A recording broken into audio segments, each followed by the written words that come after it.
Good morning guys. So today is Sunday, July 26, 2026. Okay guys, ngayon eto magsisimba kami ngayon. So today is Sunday. So sisimba tayo ngayon para humingi ng biyaya, blessing sa Panginoon. So anyway guys, merong nag-pop up yesterday. Actually hindi ko kagad na ginawang vlog. So ngayon lang ako nagkaroon ng time. So guys, ayun nga, ang sabi nila ano raw yung may dudulot ng uulan, iinit, no, sa katawan ng tao. Actually malaking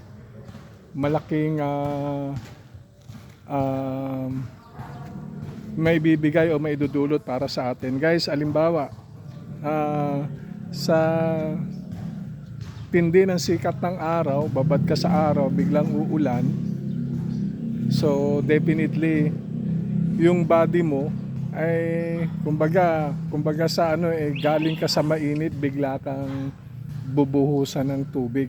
Kumbaga, yung temperature magbabago yung katawan mo, no?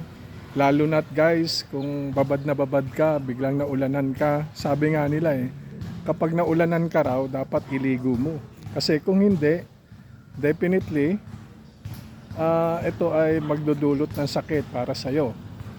Kasi may mga ilan na mahina sa ganun, kapag ikaw ay naambunan at hindi mo pinansin, hindi mo iniligo, so mapapansin mo yan, para kang sinisipon-sipon, at medyo mabigat ang pakiramdam mo.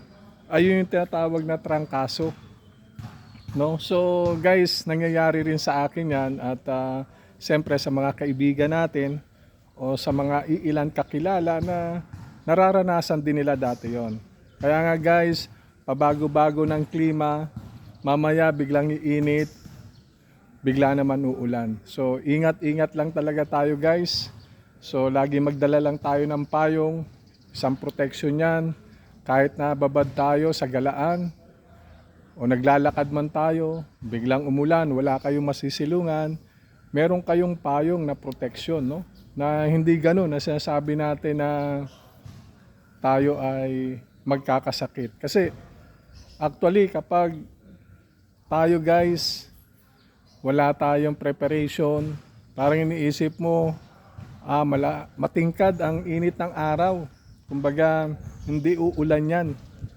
So unfortunately na hindi inaasahan, biglang umulan, nabasa ka, pawis na pawis ka sa gitna ng kalsada o sa lakaran, biglang mababasa ka. Yan yung sasabi natin na matinding sakit Kahit nga maambunan ka guys, matinding sakit yan kapag hindi mo na bigyan ng magandang solusyon. Kasi yung mga iba, katulad ng mga kaugilayan ng ating mga magulang, kapag ikaw raw ay naambunan, dapat idiretso mo ng ligo.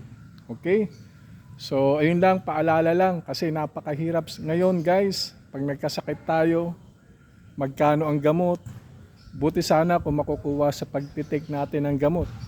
May mga time na lumalala yung karamdaman natin, nagpapa-check up tayo sa ospital. So okay lang sana kung na-check up. Ang mahirap niyan pag na-confine tayo guys. Ang hirap. So siyempre pag na-confine ka, magbabayad ka, no? Kung halimbawa sa per room, may mga 1-2, no? Per day yan. Kaya nga sabi nga natin, health is wealth. Kaya ayun lang masabi ko sa inyo guys, ingat lagi kayo. Kasi iba-iba ngayon, iba-iba ang panahon ngayon, no? At mahirap makumpine, mahirap magkasakit, ang daming mga sakripisyo, ang daming mga abala para sa iyo. Hindi lang sa iyo, sa mga kamag-anakan mo, pamilya mo na magbabantay sa iyo. So unlike na proteksyonan natin yung sarili natin, alagaan natin, kasi ito ang puhunan natin. Kaya nga sabi natin guys, kapag anong galing mo at sumusuko na katawan mo, may sakit ka na, wala na.